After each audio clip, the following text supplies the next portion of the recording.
Bonjour les élèves! Aujourd'hui, nous allons en apprendre davantage sur la métamorphose du papillon. D'abord, vous savez que le papillon fait partie de la classe des insectes. Il a 3 paires de pattes, 2 paires d'ailes, une paire de yeux et une trompe. Les 3 parties de son corps sont la tête, le thorax et l'abdomen. On retrouve d'ailleurs des papillons diurnes qui vivent le jour et des papillons nocturnes qui vivent la nuit.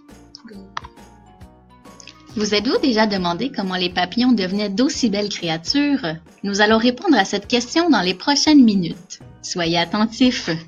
La première étape de la métamorphose est celle de l'œuf. Le papillon femelle pond ses œufs sur une feuille après avoir été fécondé.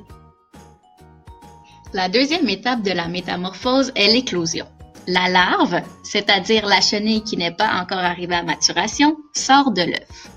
La troisième étape est celle de la chenille. Au cours de son développement, celle-ci ne fait que se nourrir afin de grandir.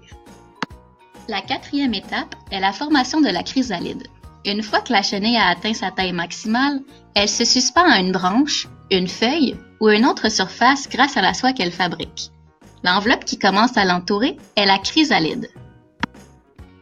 La cinquième étape se nomme la métamorphose.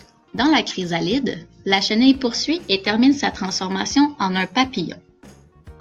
La sixième étape est l'apparition du papillon. Au moment venu, l'enveloppe se fend et le papillon peut commencer à sortir.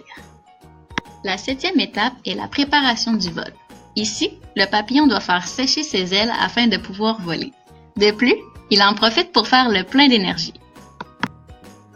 La huitième et dernière étape est le décollage.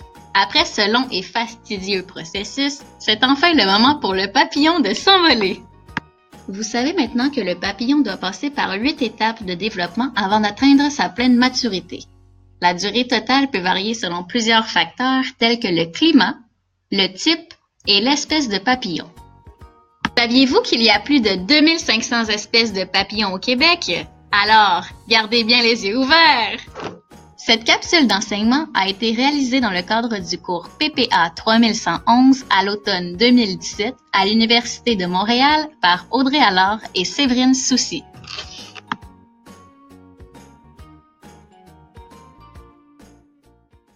Created using Powtoon.